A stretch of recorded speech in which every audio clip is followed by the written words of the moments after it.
आज के वीडियो में हम लोग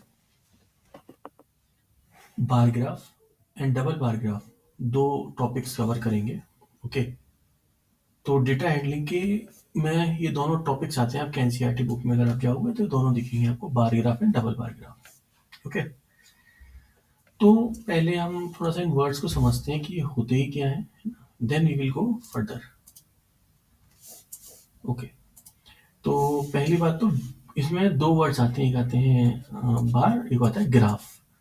ठीक है, तो ग्राफ तो आपको समझ में आ गया होगा, कुछ भी जो कि एक्स वाई एक्सिस में बनाया हो ऐसा कुछ, या फिर ऐसा कुछ, है ना, दैट इज ग्राफ। और बार माने मेनली अगर आप देख सकते हो तो ऐसे आयरन बार्स जैसे होते हैं ना आपके, लाइंस ऐसी, जो कि रेक्टेंगल टाइप की लाइंस होती हैं, इनको हम बार कहते हैं, है ना। तो ये बार ग्राफ होते हैं। तो पहले तो हम लोग बार ग्राफ पढ़ेंगे, थोड़ा सा उसका बारे में और डिटेल में समझेंगे, और फिर हम लोग डबल बार ग्राफ पे जाएंगे। ठीक है, चलिए तो पहले तो बार ग्राफ समझते हैं। तो जो डेफिनेशन है वो क्या कहती है, तो डेफिनेशन क्या कहती है, a chart or a graph that represents categorical data in rectangular bars. एक ऐसा ग्राफ जो कि कैटेगोरिकल डेटा रिप्रेजेंट करता हो रेक्टेंगुलर बार्स में। कैटेगोरिकल डेटा क्या होता है अभी समझते हैं, एक मिनट बाद। ठीक है, पहले हम मान लेते हैं कुछ होता है, ठीक है ना।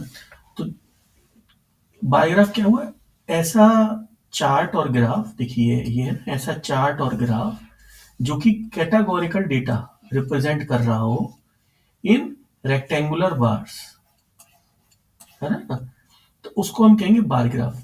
ठीक है, और ये जो आपकी बार्स है ना, ये वर्टिकल भी हो सकते हैं, हॉरिजॉन्टल भी हो सकते हैं, मतलब ये ऐसे भी हो सकते हैं, ठीक है ना।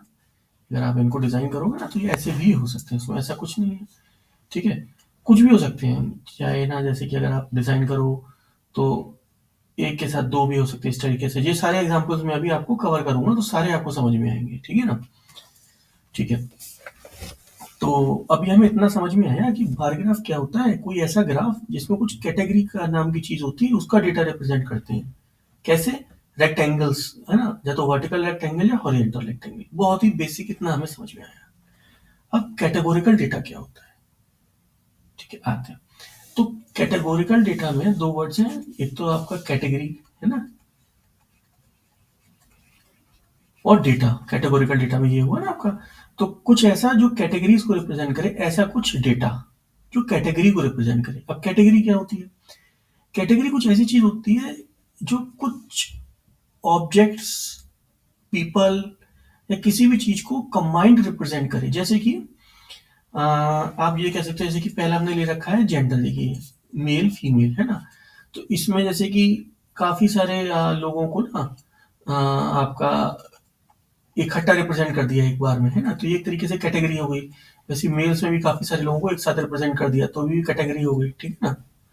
उसी तरीके से कलर्स, अब मान लीजिए कई सारी येलो चीजें हैं, लेट्स से में भी एक कार है ना, एक बॉक्स है, एक बॉल है, इन सबको इकट्ठा कर दिया कि सारे येलो ऑब्जेक्ट्स हैं, या ये सारे ऑरेंज ऑब्जेक्ट्स हैं, या ये सारे व्हाइट ऑब्जेक्ट्स हैं।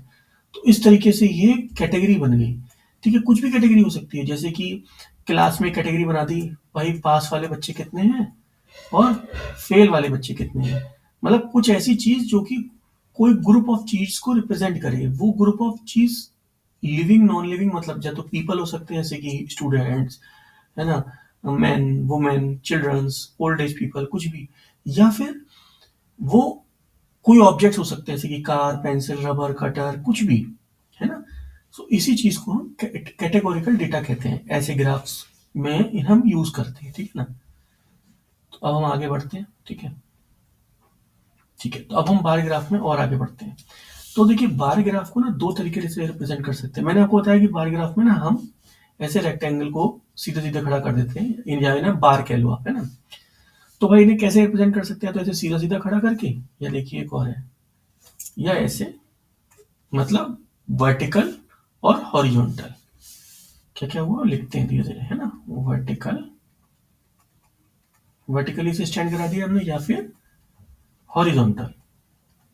दो तरीके से तो हम इसको रिप्रेजेंट कर सकते हैं, और यही दो को हमने बोला यहाँ पे, देखिए वर्टिकल बार ग्राफ या हॉरिजॉन्टल बार ग्राफ। दो तरीके से डिवाइड कर दिया। जो वर्टिकल बार ग्राफ है यानी कि ये, इसको इन लोगों ने कॉलम बार ग्राफ ही बोल सकते हैं, क्योंकि जैसे कि कोई भी एक्सेल में ना जब सीधी सीधी यहाँ स्ट्रेट होता है, जैसे कि कोई एक्सेल होती है ना, तो उसकी in column A column B को ना कॉलम्स बोलते हैं ना इनको, तो इन्होंने इसको कॉलम बार ग्राफ भी बोल दिया उस सेंस में जाके, ठीक है ना। तो वर्टिकल बार ग्राफ और कॉलम बार ग्राफ या फिर हॉरिजॉन्टल बार ग्राफ। अगर आपको इसकी डेफिनेशन लिखने को है, then how will you write it? आप वर्टिकल बार ग्राफ में लिखेंगे a graph in which the bar is represented vertically for the categorical data is known as vertical bar graph. Same thing अगर आप horizontal के लिए लिखेंगे तो कैसे लिखेंगे? A graph, a bar graph in which the bars are represented horizontally for the categorical data is known as horizontal bar graph। ठीक है ना। तो अभी हमें इतना तो समझ में आ गया कि भाई बार ग्राफ क्या होता है, ये समझ में आ गया, हमें कैटेगोरिकल डेटा समझ में आ गया, हमें ये भी समझ में आ गया कि हम उसको दो तरीके से डिवाइड कैसे कर सकते हैं। अब और आगे थोड़ा सा हम बढ़ते हैं, थोड़े से एडवांस बार ग्राफ पे आते हैं। तो पहला कौन सा है? ग्रुप्ड बार ग्राफ और क्लटर्ड। ग्रुप या क्लटर्ड। क्लटर्ड मीनली क्या चीज होती है? जैसे कोई भी चीज हो ना वो आपस में इकट्ठी हो जाए तो उसे कहते हैं क्लटर हो गया। जैसे कि इस तरीके से ना कुछ आपस में से कि मान लिया कोई भी चीज आपस में इकट्ठी हो जाए उसे कहते हैं क्लटर हो गया। तो इस तरीके से ये आपस में इकट्ठे हो गए ना ये रेक्ट आपके बार्स, तो इसको हम कह सकते हैं क्लटर्ड या फिर ग्रुप, आपस में ग्रुप हो गए, है ना। तो अगर कोई भी बार ग्राफ इस तरीके से रिप्रेजेंट हो रहा हो तो उसको हम बोलेंगे ग्रुप्ड बार ग्राफ और क्लटर्ड बार ग्राफ। इनको बनाते कैसे हैं, कैसे इनको यूज करते हैं, एवरीथिंग इन वेरी डिटेल मैंने सारे एग्जांपल्स के साथ समझाए हैं। But let's go very slowly. हम सिर्फ याद कर रहे हैं अभी कि ठीक है भाई, अगर तीन एक साथ हैं आपस में चिपके हैं, 3 4 5, है ना, ऐसा नहीं है तीन, है ना, आपके मतलब जो है दो भी हो सकते हैं, ठीक है, तो इनको भी हम ग्रुप डी कहेंगे, या फिर चार भी हो सकते हैं, ठीक है ना, कैसे भी तरीके के हो सकते हैं। तो अकॉर्डिंगली आपको हम आप इसको बोलेंगे ग्रुप बार ग्राफ और क्लटर्ड बार ग्राफ, ठीक है। तो हमें एक डेफिनेशन याद हो गई। ग्रुप बार ग्राफ में देखिए ऐसे भी हो सकता है, ऐसा नहीं है कि सीधे ही हो, वर्टिकली हो, हॉरिजॉन्टल भी आप लाइन को ना ऐसे कर सकते हो, हाँ रिप्रेजेंट, ठीक है ना, 1 2 3 1 1 2 3 1, ठीक है। मतलब देखिए इसमें ना कुछ तीन चीजों के बारे में एक साथ बताता है वो, तो आप इजीली समझ में आता है। मैं भी एग्जांपल्स भी हूँ तो बढ़िया से समझेंगे तो बहुत आसानी से हमें चीजों को याद करने में इजी होगा। बाकी अगर आपको इसकी डेफिनेशन एग्जाम में लिखनी हो तो how will you write it, उसमें आप कह सकते हो कि grouped bar graph is a bar graph in which multiple series और कैटेगरीज आर रिप्रेजेंटेड और ग्रुप टुगेदर। ओके, सो इस तरीके से आप लिख सकते हो। और अभी नीचे मैं जो एग्जांपल समझाऊंगा उसमें से कोई एक एग्जांपल आप ले सकते हो, लाइव एग्जांपल, उसको आप चाहे एज ए डायग्राम शो कर सकते हो, चाहे आप अगर इसको भी as a proper diagram show कर दो तब भी आपका ओके है, मोर देन इनफ है, ठीक है ना। चलिए भाई आगे बढ़ते हैं। एक और बार ग्राफ है, ये लास्ट, ठीक है ना। एक और भी है इसके अलावा डबल बार ग्राफ, जो कि आपने ऊपर टॉपिक ही था हमारा, बट डबल बार ग्राफ कहीं ना कहीं इसी में कवर हो जाता है। अगर आप इस वाले में ही ना instead of 3 lines only 2 lines अगर होती है ना तो उसको हम डबल बार ग्राफ कहेंगे, ठीक है ना। मतलब ग्रुप बार ग्राफ एक तरीके से जनरलाइज नेम हो गया, और उसके अंदर अगर 2 वाले हैं तो फिर हम डबल बार ग्राफ कह देंगे बस, ठीक है ना। तो एक स्टैक्ड बार ग्राफ क्या हुआ कि अगर कुछ लाइंस या कुछ पर्टिकुलर ग्राफ जिसमें कि कैटेगरीज को एक पर्टिकुलर सीरीज में रिप्रेजेंट किया जाए, मतलब कि पर्टिकुलर तरीके से, जैसे कि इस तरीके से पर्टिकुलर एक सीरीज में रिप्रेजेंट किया जाए, ठीक है ना, then it is called as a stacked bar graph. मतलब उसमें ना सारी डिटेल्स को एक तरीके से स्टैक किया गया। स्टैक कैसे करते हैं? जैसे कि ना प्लेट्स को एक के ऊपर एक रखते हैं ना, तो प्लेट्स एक के ऊपर एक इकट्ठी हो जाती हैं, तो हम कहते हैं स्टैक हो गई प्लेट सारी, है ना। तो वही स्टैक हो गया, ठीक है ना, एक एक के पास एक के पास एक के पास एक रख के सारा डेटा स्टैक हो गया, तो that is stacked bar graph. Similarly ये भी एक स्टैक्ड बार ग्राफ है। तो आपका जो है ग्रुप्ड बार ग्राफ और ये वाला स्टैक्ड बार ग्राफ, दोनों में हॉरिजॉन्टल और वर्टिकल दोनों कंडीशन बनती हैं, ठीक है ना। ऐसा नहीं है कि आ, कोई ये लोग सिर्फ वर्टिकल को रिप्रेजेंट करते हैं, दोनों ही कंडीशन बनती है। आगे बढ़ते हैं, ठीक है। अब थोड़े थोड़े सवाल करेंगे, इसमें मजा भी आएगा। तो पहला सवाल है कि can you interpret the below graph and answer the question. आप इस ग्राफ को इंटरप्रेट कीजिए और आंसर दीजिए सवाल का। तो पहले ग्राफ देखते हैं क्या है। ग्राफ लिखा है number of students, number of students, तो नंबर ऑफ स्टूडेंट्स ये वाली लाइन है, ठीक है ना।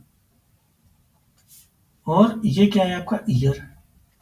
तो इसमें पता है क्या बता रहा है, इसमें ये बता रहा है कि number of students that are admitted to a school in particular year, कि 2020 में कितने बच्चे आए, 2021 में कितने बच्चे आए, 2022 में कितने बच्चे आए, 2023 में कितने बच्चे आए।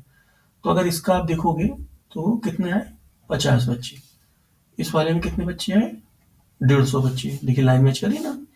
इस वाले में कितने बच्चे हैं, 200, और इस वाले में 250 बच्चे हैं, ठीक है ना। हमें इतना पता चला। अब हम सवाल देखते हैं। Which year has the maximum increase, सबसे ज्यादा मैक्सिमम इंक्रीज किस ईयर में हुआ।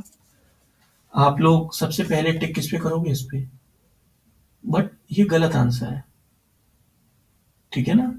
मैक्सिमम इंक्रीज पूछा है उसने। इंक्रीज का माने क्या हुआ, किसी भी दो ग्राफ के बीच का जो डिफरेंस है वो सबसे ज्यादा मैक्सिमम किस में रहा। तो देखिए इसमें इतना है, कितना है, 100। इसमें कितना है, 50। इसमें कितना है, 50, ठीक है। तो मैक्सिमम इंक्रीज किस ईयर में रहा, 2021। इसका आंसर कितना होगा, 2021। और किस ईयर में सबसे ज्यादा स्टूडेंट्स हैं, तो वो कौन सा होगा, ये वाला 2023। इसका आंसर 2023 होगा, ठीक है ना। होप आपको ये वाला क्वेश्चन समझ में आया होगा। इसको प्रैक्टिस भी करिए। Similar kind of questions NCERT में भी बहुत हैं, तो आप उनको प्रैक्टिस कर सकते हो। ठीक है, अब एक और आता है। अब ये कह रहा है कि जो है भाई ग्राफ बनाओ, बार ग्राफ बनाओ। ये डाटा है आपके पास। तो डेटा में क्या है आपके पास, जनवरी, फरवरी, मार्च, अप्रैल, और उनमें कौन कौन से बैग्स कितने कितने सोल्ड हुए, ठीक है। तो जनवरी, फरवरी, मार्च, अप्रैल क्या हो गई, आपकी कैटेगरीज हो गई एक तरीके से, कि हम कुछ ही चीज को कैटेगरीज में डिफाइन कर सकते हैं, ठीक है। तो आप प्लीज खेल का यूज कीजिएगा, ठीक है। तो पहले हमने ये बनाया। अभी हमें इतना समझ में आया है कि यहाँ पे हम ऐसे कुछ लाइन्स सी बना देता हूँ मैं, ठीक है ना। कुछ यहाँ पे हम नंबर्स लिख देंगे, कितने नंबर ऑफ बैग सोल्ड हुए, और यहाँ पे हम कैटेगरी लिख देंगे, ठीक है ना। या मंथ लिख देंगे, मतलब कैटेगरी है ना मंथ, ठीक है। पर हम किस स्केल में लिखेंगे, ये भी तो एक बात है ना। हम ऐसे कुछ भी थोड़ी लिख सकते हैं, 1000, 2000 ऐसे थोड़ी लिख सकते हैं। क्यों नहीं लिख सकते, क्योंकि ग्राफ बनाने में आपको दिक्कत आएगी, रिप्रेजेंट करने में दिक्कत आएगी। तो अगर इस केस में आप क्या हम कैटेगरी चुने कि थोड़ा सबके लिए ठीक ठाक आ जाए, तो आई थिंक 100 का पैरामीटर बेस्ट रहेगा। मतलब अगर हम 100 लेके चले, 100, 200, 300, 400, 500। अब आप कहोगे इसमें 250 तो कवर ही नहीं है, तो 250 को हम बीच में यहाँ पे कवर कर सकते हैं, ठीक है ना। देखते हैं, ठीक है। तो पहला मंथ कौन सा है आपका, जैन। जैन में कितना है, 500, ठीक है। तो 500 का आपका डायग्राम बनेगा ऐसे कुछ,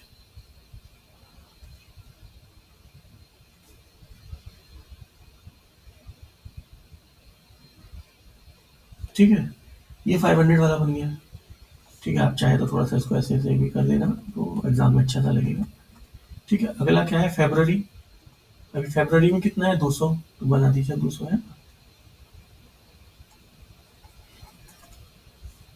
समझ में आया ना। मार्च में 250, तो आप स्केल से इसके बीच का अंदाजा लेके ना यहाँ पे तकरीबन बना दीजिए।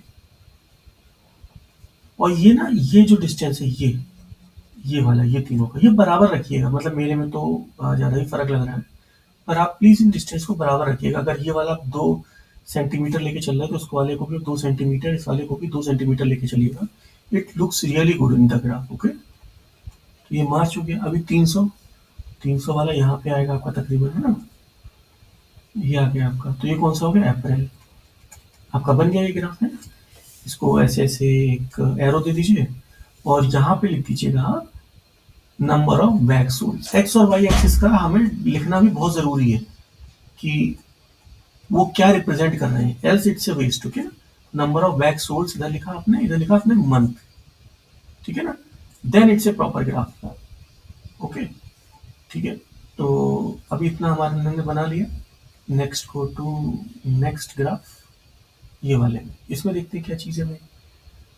तो इसमें ये कह रहे हैं कि एक ग्राफ हमें ड्रॉ करना है, जिसमें कि किसी क्लास से पूछा गया कि भाई ये बताइए आपको रीडिंग पसंद है या राइटिंग? तो किसी एक क्लास ने 20-30 कुछ बच्चे 20 बच्चों ने रीडिंग कहा, कुछ बच्चों ने राइटिंग कहा।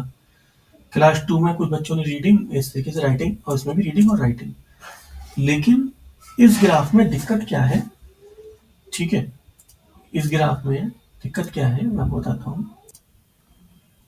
तो इस ग्राफ में दिक्कत क्या है कि अभी हमने पहले वाले ग्राफ करे थे ना, तो उसमें एक ही वैल्यूज थी। आप देखो ना, पीछे पीछे जाके देखो ना, एक ही वैल्यू थी, देखिए 1 लाइन ही थी। अभी इस वाले में क्या हो गया, इस वाले में 2 लाइन्स आ गई, 1 2 1 2 1 2।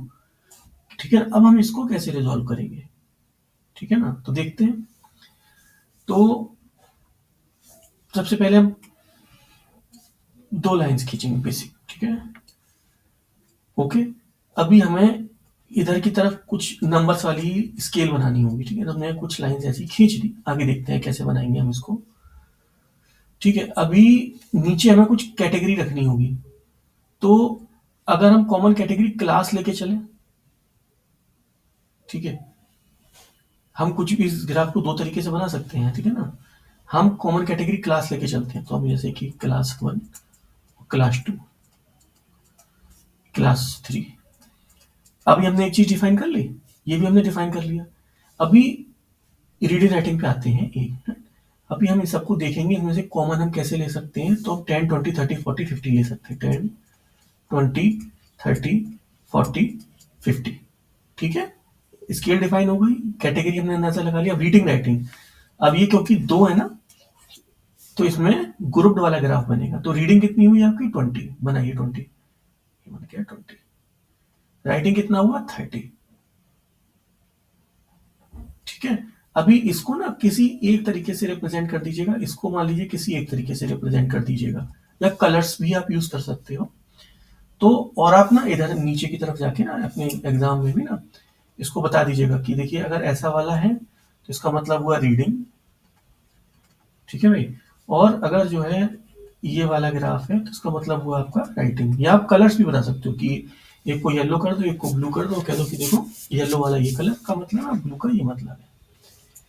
अच्छा, अभी आप इसमें आ जाइए, इसमें 30, ठीक है। अगला है 40, ठीक है। तो ये वाला ऐसे आएगा और ये वाला ऐसे आएगा, ठीक है ना। अगला कितना है 40 फिर से, और उसका अगला कितना है 50, ठीक है। और ये वाला ऐसे। तो ये आपका ग्राफ तैयार हो गया। अभी इसमें कुछ आप लिख दीजिए यहाँ पे, है ना, क्लास नेम,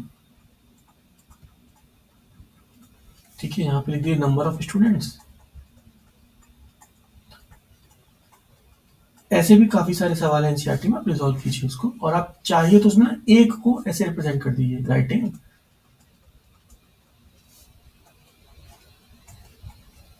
रीडिंग, ठीक है ना। तो ग्राफ आपका रेडी हो गया, ठीक है। मैंने आपसे कहा था इसको हम 2 तरीके से रिप्रेजेंट कर सकते हैं, ठीक है। दूसरा तरीका क्या होगा, हम इसको कैसे रिप्रेजेंट करेंगे, ठीक है। तो लेट्स डू इट, ठीक है ना, इसको करते हैं। इसको इरेजर यूज कर लेते हैं थोड़ा सा।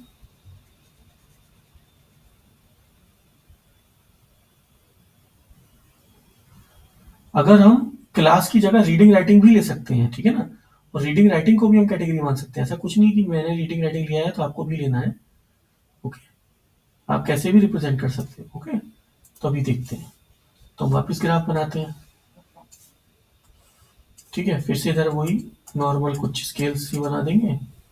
और इधर पे हम, मैंने आपसे कहा इधर पे इस बार हम लोग रीडिंग राइटिंग लेंगे, तो 2 ही तो है ना हमारे पास, एक है रीडिंग, एक है राइटिंग, ठीक है। तो अभी इसमें हम क्लास 1 2 3 के लिए 3 फिर बॉक्सेस बनाएंगे। अब इधर पे 3 है ना, तो इधर पे 3 डायग्राम बनेंगे। तो इधर पे फिर से वही नंबर दे देते हैं। तो रीडिंग में क्लास 1 में कितना है 20, ठीक है। और क्लास 2 में कितना है 30, ये वाला लाइन बोल रहा हूँ मैं, ऊपर वाली लाइन, ठीक है ना। और क्लास 3 में कितना है 40। अभी अगला राइटिंग में 30 40 50। और सिमिलरली इसमें भी आप तीनों के लिए ना जैसे किसी के लिए कोई चीज़ लेंगे, किसी के लिए कोई चीज़ और किसी के लिए कोई चीज़, तो उसको आप रिप्रेजेंट कर सकते हैं कि इस वाले को, इस वाले को और इस वाले को हम क्लास 1 बुलाएंगे, इसको हम क्लास 2 बुलाएंगे और इसको हम क्लास 3 बुलाएंगे। और यहाँ पे आप चाहे तो एक बार दिखा भी दीजिए ना, क्लास 3, ठीक है, क्लास 2 और ये वाला क्लास 1। ओके ना। तो आप दोनों तरीके से रिप्रेजेंट कर सकते हो, पर आपने फर्क देखा ना, जब मैं क्लास वाले को नीचे लिखा तो जो आपकी दो वैल्यूज थी तो दो दो बने थे उसमें ग्राफ्स, डबल बार ग्राफ। और जब रीडिंग राइटिंग को नीचे लिया तो क्लास वाले तीन, फिर तीन आपके जो है बार्स बने, ठीक है ना, टोटल वर्टिकल बार्स 3 हो गए। आपको अभी मेरे ख्याल से ये वाला ग्राफ भी समझ में आ गया होगा। अगला ग्राफ देखते हैं, ये वाला, ठीक है। अभी आप इसमें देखो, इधर भी 3 है, इधर भी 3 है, तो इसमें चाहे आप दोनों में से कुछ को भी नीचे ले लो, बनने तीन ही तीन एक साथ है, ठीक है ना। तो मैंने अगेन वही सेम चीज करी है, कुछ डिवाइड से कर दी है, ठीक है ना, कुछ लाइनें सी बना दी, ठीक है। अभी मैं नीचे फिर से फ्रूट्स को लेके चलूंगा, ठीक है, और इधर पे वैल्यू दे दूंगा। मैंने देखा इधर 50 है, 100 है, 200 है, तो 0, 50, 100, 150, 200, 250। मेरे ख्याल से इतना बहुत है हमारे लिए। तो हम पहला लिखेंगे शॉप 1, नहीं सॉरी, पहले हम लिखेंगे एप्पल, ठीक है ना, एप्पल, और हम शॉप 1 को बनाएंगे। तो शॉप 1 में कितना है, 100, ये शॉप 1 है। अगला कितना है, 50, शॉप 2। अगला है 200, शॉप 3। इसी तरीके से आप लिखेंगे ऑरेंज। ऑरेंज में पहला कितना है, 50, दूसरा कितना है, 50, तीसरा कितना है, 0, तो मुझे नहीं रिप्रेजेंट करेंगे, ठीक है ना। चौथा कितना है, अगला सॉरी, बनाना में, बनाना में पहला है आपका 200, फिर 50 और फिर 100। और अगेन आप सेम तरीके से इसको रिप्रेजेंट कर देंगे कुछ कलर्स का यूज करके, कि भाई ये वाला जो है शॉप 1 है, ये वाला जो है शॉप 2 है, ये वाला जो है शॉप 3 है। तो इस तरीके से आप रिप्रेजेंट भी कर देंगे इसको, ठीक है ना। तो इस तरीके से आपका ये वाला सवाल भी रिजॉल्व हो गया। इधर पे आप लिख भी देंगे ना, नंबर ऑफ फ्रूट सोल्ड, या जो भी क्वेश्चन का मोटो निकल रहा है, ठीक है ना, आपको उसके अकॉर्डिंगली यहाँ पे उसको लिख देंगे। चलिए फिर, और एक और, ये देखिए डबल बार ग्राफ को मैंने फिर से एक बार रिप्रेजेंट किया है। Double bar graph is same as group bar graph, but like 2 at a time, मतलब 2 bars एट ए टाइम, या you can say 2 categories grouped by other categories at a time. Okay ना, दो category, ये भी एक तरीके से category हुई है आपकी, तो उनको हम विद अनदर कैटेगरी रिप्रेजेंट कर रहे हैं, ठीक है ना। तो ये आपका डबल बार ग्राफ हो गया। इनकी डेफिनेशन आप इजिली एनसीईआरटी या किसी बुक से लेके याद कर सकते हैं, बट बेसिक आपको पूरा समझ में आ गया कि किस ग्राफ को हम क्यों बोलते हैं, कैसा, ठीक है ना। So let's go to another topic.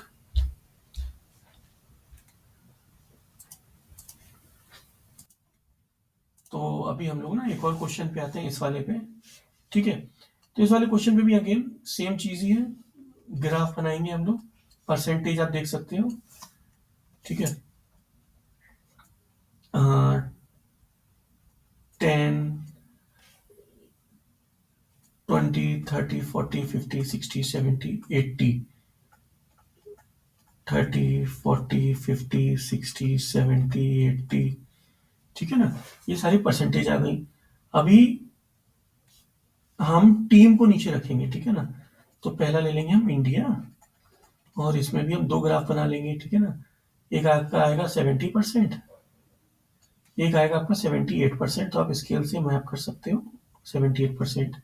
उसी तरीके से आप ऑस्ट्रेलिया बनाओगे, ऑस्ट्रेलिया कितना आएगा आपका 60%, अगला 28%, यानी कि तकरीबन यहाँ पे, ठीक है। उसके अलावा आएगा आपका इंग्लैंड, इंग्लैंड आपका कितना आया 30%, या फिर आपका अगला भी आया 30%, ठीक है। श्रीलंका आपका कितना आएगा 50%, या फिर 40%, ठीक है ना। तो आपका सारा ग्राफ तैयार हो गया। बस आपको इसमें ऑब्वियसली नंबरिंग भरनी है, जो भी यहाँ पे है आप लिख सकते हो परसेंटेज पिन, परसेंटेज इन, और आप इसको ऐसे करके रिप्रेजेंट भी कर सकते हो, या आप वैसे जैसे मैंने बताया था वैसे आप इसे डिफाइन भी कर सकते हो फ्रॉम 2020, और इसको आप बता सकते हो फ्रॉम वर्ल्ड कप।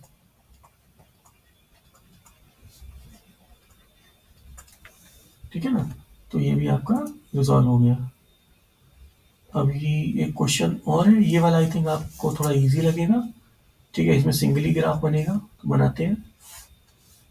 ठीक है, ईयर ऑफ कंस्ट्रक्शन नीचे आ जाएगा ऑब्वियसली, और यहाँ पे आपके आ जाएगा अगेन 10, 20, 30, 40, 50, 60, 70। ठीक है ना,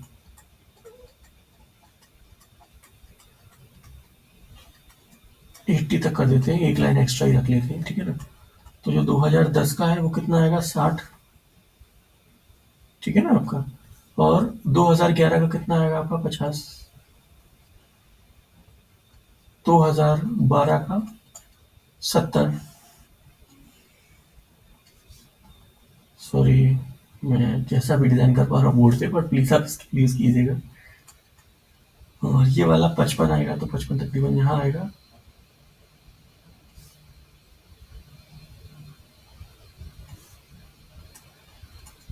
ठीक है ना, तो इस तरीके से आप रिप्रेजेंट कर सकते हो, और उसको लिख भी सकते हो यहाँ पे, year of construction, year of construction. हमेशा पूरा लिखिएगा, कंस्ट्रक्शन में शॉर्टकट नहीं लिखिएगा, नॉट गुड। ठीक है, और यहाँ पे आप लिख दीजिएगा ईयर। ठीक है ना, सॉरी, यहाँ पे ईयर ऑफ कंस्ट्रक्शन नहीं, यहाँ पे लिखिए कंस्ट्रक्शन ऑफ हाउसेस, या फिर जो भी मतलब क्वेश्चन का मेन हो। ठीक है, इसका होगा कंस्ट्रक्शन ऑफ हाउसेस, यहाँ पे आपका होगा ईयर ऑफ कंस्ट्रक्शन। ठीक है, अगेन चाहे तो आप एक्स और वाई एक्सेस भी लिख सकते हो।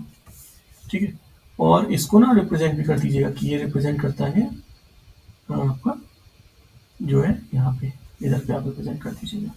वैसे इसमें ऐसा कुछ है नहीं, पर फिर भी बेटर रहेगा, आप दे दीजिएगा कि ये ईयर वाले को रिप्रेजेंट करता है। ठीक है, year of construction. Okay, I hope आपको इतना समझ में आया होगा। अगर आपको मेरे वीडियो समझ में आते हैं और आपको थोड़ा सा भी इससे हेल्प मिलती है, तो प्लीज़ मेरे चैनल को सब्सक्राइब कीजिए। Thank you.